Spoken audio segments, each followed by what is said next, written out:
Hello there, this is Randy Cross, and you're watching the Randy Cross Podcast, Season 3, Episode 14.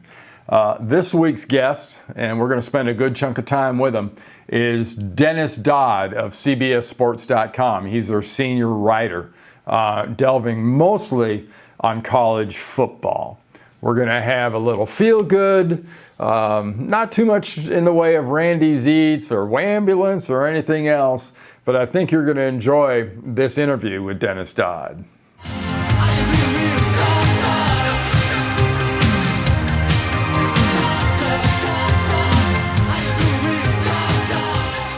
As promised, we're joined now by Dennis Dodd of CBS Sports.com, their senior writer. Dennis, welcome, and thanks for joining me. Randy, it's a pleasure. Thanks for having me on again.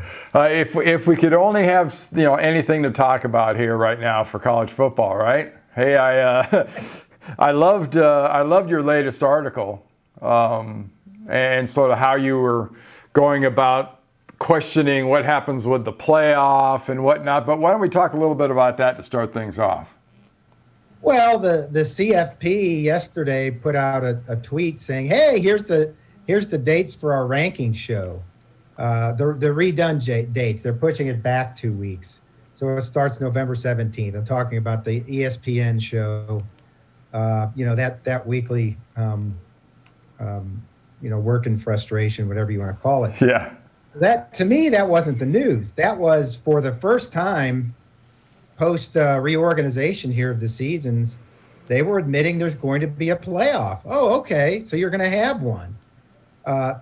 Is it going to be in the fall? Yes, it's going to be in the fall. So for those 6 leagues, yes. Is there going to be one in the spring? Crickets. Yeah. I start making some calls, and that's absolutely what has happened with the management committee. The management committee is the commissioners of the 10 conferences and Jack Swarbrick, the Notre Dame AD. And one source told me that that's exactly what's happened. There's going to be one playoff. It's going to be with those 76 teams. Don't ask me how that money is going to be divided, that $475 million, with the Big Ten and Pac-12 not participating. Bill Hancock, the executive director, wouldn't comment directly on it. And I had another source within the management committee said, we haven't quite gone that far. But the question needs to be asked and answered pretty soon. Okay, fall only. What are the ramifications of 76 teams competing for a championship? And where's that money going to go? Where is all that money going to go? Yeah, we were talking a little bit about that on Inside College Football, that along with the fact of a little thing called the Heisman. Is there going to be a December Heisman and a spring Heisman? Or are they just going to give a Heisman to each football season? I mean, no one said anything about that. I made a call to Tim Henning at the Heisman yesterday, and he just chuckled because he'd gotten several calls already, and he said, we don't have an announcement yet. It's up to the Heisman Trust. When they make a decision, I'll let you know.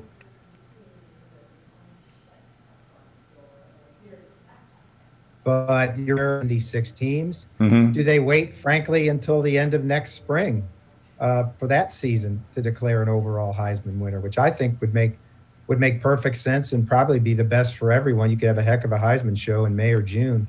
I don't think that's the worst thing in the world. But and all those awards, the Outland Trophy, all those awards, there are what, 30 or 40? There's more than 40 of them now, I think. It'd be strange to give out college football awards a couple weeks after the NFL draft.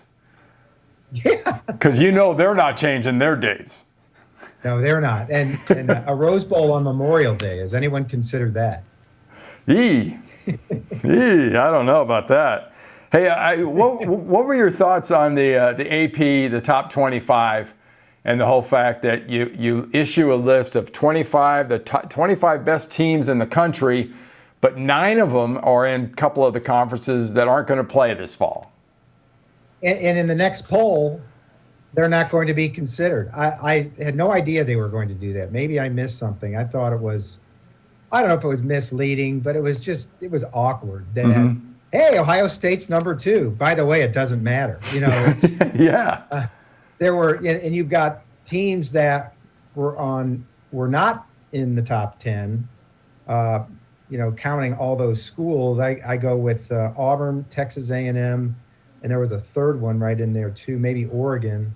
Although Oregon, I think, is a solid top 10 team that we're right on the cusp. Mm-hmm. Well, if you take those 9 teams out, they're solidly in the top 10, and it changes everything for a school like A&M, which in a shortened season, given their schedule, which is much easier than last year, Oh, yeah. could find themselves in the playoff, believe it or not. So, yeah, I just had to laugh because I actually texted Ralph Russo. I said, hey, what time is the release? And he said, noon Eastern time. And then I said, where's Ohio State ranked? And I had a smiley face there, just making a joke, never knowing that Ohio State was second in the country. Yeah, exactly. That was odd. Hey, with everything that's gone on, Dennis, and you're as close as anyone to this game, how is kind of the power structure that is college football, that dynamic? It's so much of it has been kind of like implied. People say, well, the NCAA has this power, and over here we have the National Football Foundation, and everything about the playoff is over here, and you have the players now, and then you have your parents, and you got the coaches. Is the dynamic just going to change radically after this is over? I don't know if it changes at all, frankly, because I don't know if any of those parties you just mentioned want to give up what measure of power they have right now. It's so stratified, and I don't even have to talk about the lack of leadership on really all levels. The Power 5 conferences, none of those commissioners are going to give up what they have for the greater good. I mean, this could have all been solved if they'd all gotten in a room with a common set of medical professionals that they all agreed on, and they would come to a decision. Either they're all playing or they all aren't. Come what may, like this fall, I think there'll be games that aren't played. They'll be postponed because of outbreaks. But the commissioners, wanted to go this way. It almost came, in that sense, Randy, it almost came down to a trial where you bring your expert witnesses, I'll bring mine, and we'll see who wins, in the court of public opinion. And that's just one part of it. The NCAA has shown a lack of leadership, except for... As usual, by the way. As usual, except I would say, the medical, guidelines that were once guidelines and are not mandatory, but are not mandatory. Suggestions, Dennis. They're suggestions. Is if you break any of those rules, you're punished. Well, the NCAA has no power to do that. So it's really been an embarrassment for everybody. It begs the age-old question of, do we need a commissioner or a minister of college sports or football? We probably do, but I keep saying it'll never happen for the reasons I just mentioned. Nobody wants to give up their share of power. Yeah, I mean, speaking of our good friends at the NCAA, should be an EA after that. It says enforcement agency, and that's it. Their eligibility waiver, what they announced, and they said, well, look, if you're eligible, we're going to give you, instead of 5 to play 4, it's now going to be 6 to play 5, or whatever the combination is. Well, yeah, for those players, the 50-year seniors, that would be exactly right. But just out of curiosity, the first thing I thought of as I got, maybe a paragraph deep in that announcement, was who's going to pay for all these extra scholarships? Where's the money going to come? That's a big thing. And they don't mention it. No, the schools are going to have to pay for it. And the end of that sentence is, if they choose, this is all optional. Yeah. If you remember when eligibility was granted to the winter sports in March, that was optional for those schools. And Wisconsin came out and said, nope, seniors, see you later. We can't afford it. We're good to go. Thanks for coming. Barry Alvarez, thanks for coming. Too bad this happened. That'll do it. They called it an overreach by the NCAA. So we're back in the same place. Now, does the ramifications of COVID and ethical practices make it more likely that schools will, carry these scholarships really for years? Because if you've got a freshman right now, he just got an extra year of eligibility if he wants it. But somebody's going to have to pay for that. Eligibility is one thing. Actually paying for the scholarship is a whole different argument. I just mentioned it with Wisconsin. Has anyone do all they want with eligibility? I don't know too many athletes or parents that are going to, oh yeah, this is great, an extra year of eligibility. What, $30,000? No, I don't know if I can afford that. Has A anyone? little bit of burying the lead there by the NCAA. Oh, no doubt. But along those lines, has anybody checked, or do you know, in that whole qualification, and I forget the exact name, it's about a 3-word name for this qualification as far as the money, but we all refer to it as Pell Grants. Is there enough money in that qualification to cover that kind of cost? Well, for the scholarship money, it would be school to school. I had a Pac-12 coach tell me, yeah, we need, if they're going to do that, I need 100 scholarships. In other words, I won't be able to fit these guys underneath the 25 man recruiting limitations. And I think this is right. I think what the NCAA has done is granted that unlimited, kind of scholarship thing. If you're over the 25 or if you're over the 85, then you can go over, for this year. I think it's just this year. Mm-hmm. But those guys aren't going away. A lot of them aren't going away. So that's going to be tremendous roster management and roster flux, along with coming in January, actually will be in place for the 21-22 school year, the one-time transfer waiver. If you want to talk about roster management, where every sport, including football now, players will be able to leave without sitting out once in their careers. Oh, And so you're going to be carrying all these extra scholarships. right. You're not going to know who's staying because of transfers. And I think it creates a huge headache for coaches. I don't have much sympathy given the amount of money they make, some of these guys. It's like, okay, this is math. You can figure it out. You can have a capologist, for lack of a better term, to figure it out. But it is going to be damn confusing for a lot of schools. Oh yeah, and Dennis, don't say stuff like that out loud, because you're almost saying a free agency in college football for a year. It's been mentioned out loud. Nick Saban and others said it years ago when this was on the horizon. No, it's been mentioned. Oh, Lane Kiffin was my favorite.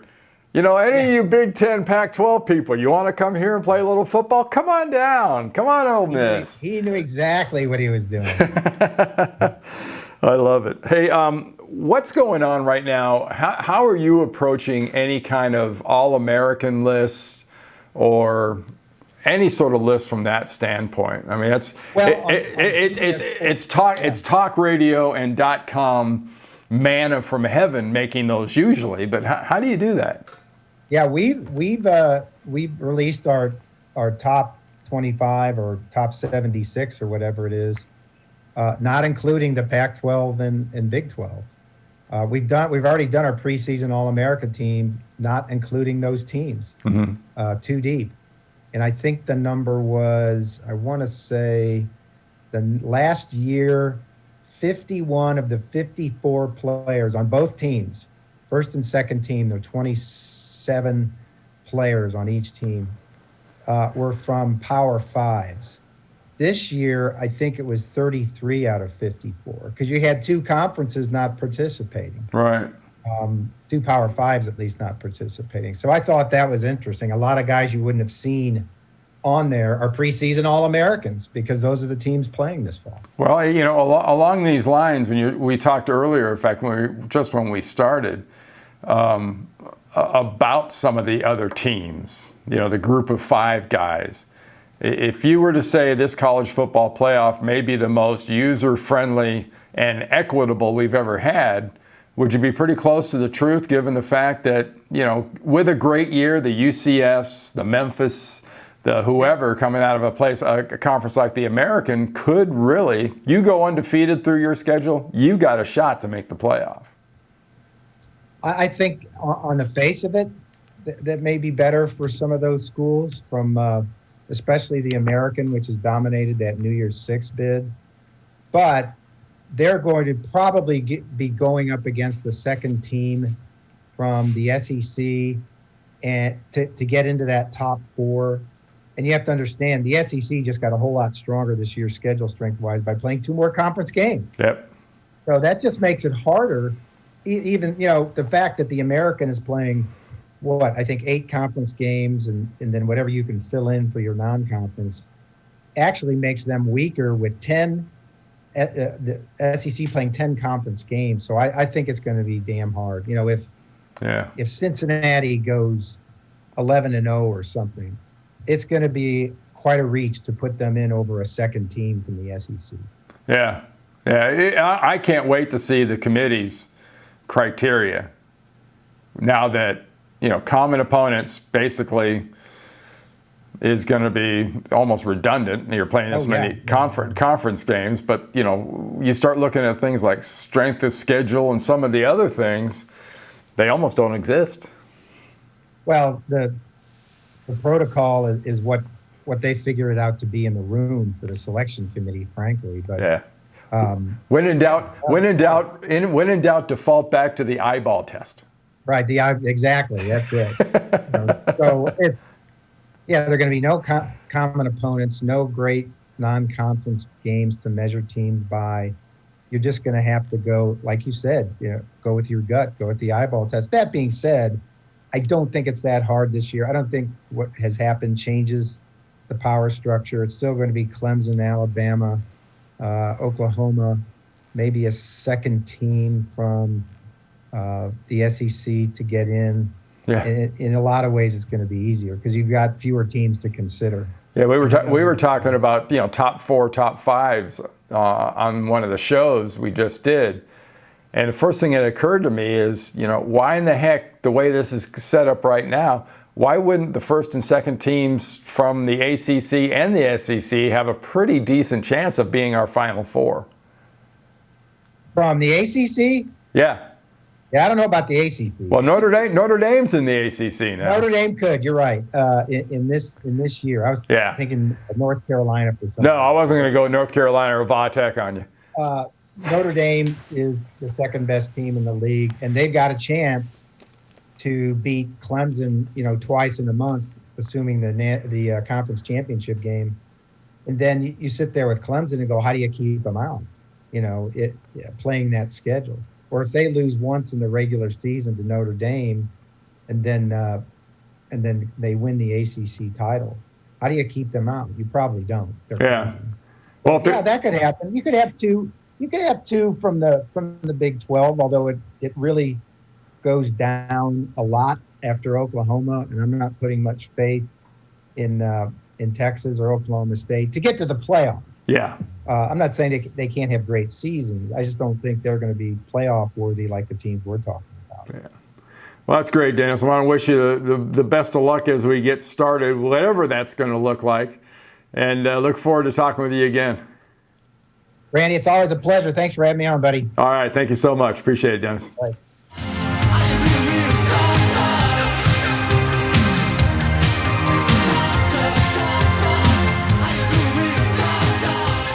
All right, great stuff. Hopefully that gave you some information or gave you some stuff to chew on in the world of college football. And the great thing about what the news is like right now when it comes to sports, if you don't like it right this second, just wait a while. It's going to come at you from all directions. Kind of like life in general these days, huh? All right, let's go now to the world of sports.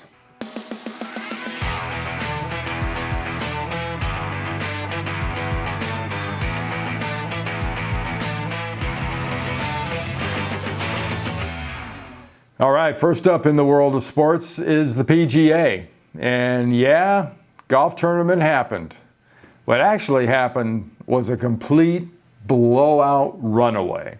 Dustin Johnson, for a 4-day tournament, was 30 under. Yeah, 30 under. It's the lowest score ever in a PGA tournament on North American soil. It's never happened. No one's ever shot that low. They've maybe done it overseas. They maybe done it in a tournament in Hawaii, somewhere, but on the North American continent, they've never had a lower winning score. Just amazing. Fantastic for DJ. He won a bundle of money, which he probably doesn't even need, but he's got it anyway. And it's the Masters is going to happen here pretty quick. We're going to have a U.S. Open here pretty quick. There is lots of golf coming up, so stay tuned. Number 2 in our sports of the week is the Indy 500. Fantastic setup. They did it without fans, so for the participants, maybe not that different, as loud as those cars are, but I'm sure for the people in the infield, looking back, it just looks strange not having people in that great big arena that is the Indy 500. But Takuma Sato won his second Indy 500. There were crashes, there were bang-ups, there was the normal things, but when you have a guy that wins again, that kind of a win validates a career. So he's now a two-time Indianapolis 500 winner. Congratulations to him, and congratulations to the Indy 500 pulling off what seemed to be, with some stuff in there, but a pretty flawless performance by everybody involved. And the number 3 World of Sports note is the NHL playoffs. Yeah, I'm going to talk a little frozen ice and hockey pucks and sticks and checks and goons and thugs and ballet on ice, which is the way some of these guys can handle the puck. But much like the NBA, and much like Major League Baseball, the NHL is taking a very unconventional approach to their season and doing a hell of a job. Just want to recognize it and hope you're all enjoying the NHL playoffs. Leads now to the feel-good story of the week. This is the good news. This is the good news. Okay, you know how this works. This is a feel-good story. And as most feel-good stories, we start at dog, go to cat, go to dog, dog, cat, cat, dog, dog, cat. We're going back to the cat right now. And this is Carrot the cat. And he's got a family. They've got a very unique relationship. You're going to love this video of kind of how do you get along with your cat during all the stuff that's going on right now. Check out this family's way of coping.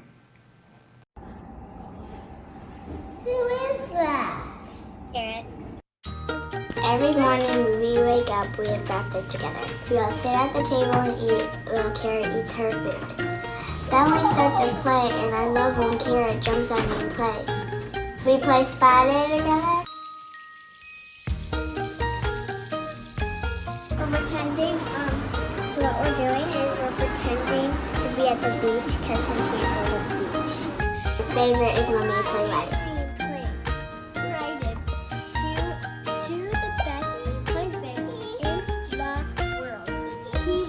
Carrot doesn't mind dressing up, she actually likes it. Then Carrot and I read books, but I read most of them, she listens. There's a yellow carpet, and there was all sand beds. And they discovered that they were in dinosaur world. Next is homeschooling time. We're doing e-learning. I just did my writing that my teacher sent me. And now I'm going to do e-learning. I'm the oldest, so I like to be the teacher. Carrot likes to sit with us while we're learning. She's so smart that she's the best classmate ever. In the afternoon, we take her on a walk, or she drives around in my car. We do a lot of arts and crafts together. She really loves the attention that we give her, especially when Claire hugs her.